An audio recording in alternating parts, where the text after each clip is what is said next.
I'm just back from a trip to Cyprus and I was speaking at a conference on, guess what, DORA. And I have to say, I really like going to some of these smaller EU member states because what's different about them is that they're eminently practical about getting stuff done.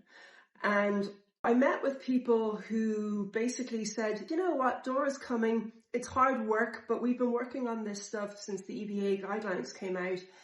We're in relatively good shape. And I'm going, yay, yay. So it is possible. And these people who work in security and operational resilience and third-party risk management are saying, it's effort, it's not easy, but we think it's beneficial. Again, yay, I'm not alone in thinking this. The other thing that I really loved on this trip was that it was the first time in my time in security where I went to an industry event and there was a consultant from a Big Four firm and he stood up on the stage and he basically told the audience to stop with the vanity metrics. Amen.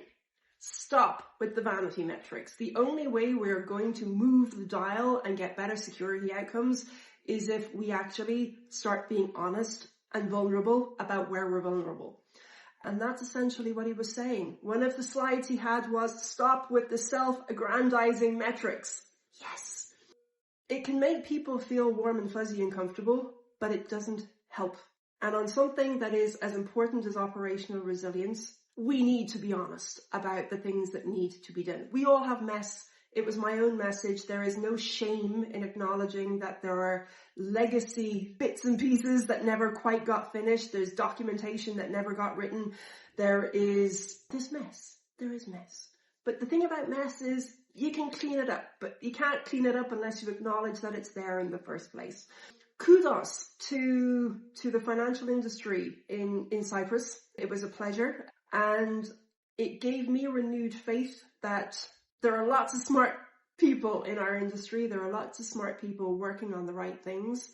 And we can benefit so much by engaging with each other and learning with each other. I came away with a renewed sense of focus and a renewed energy and looking forward to applying that and taking it forward.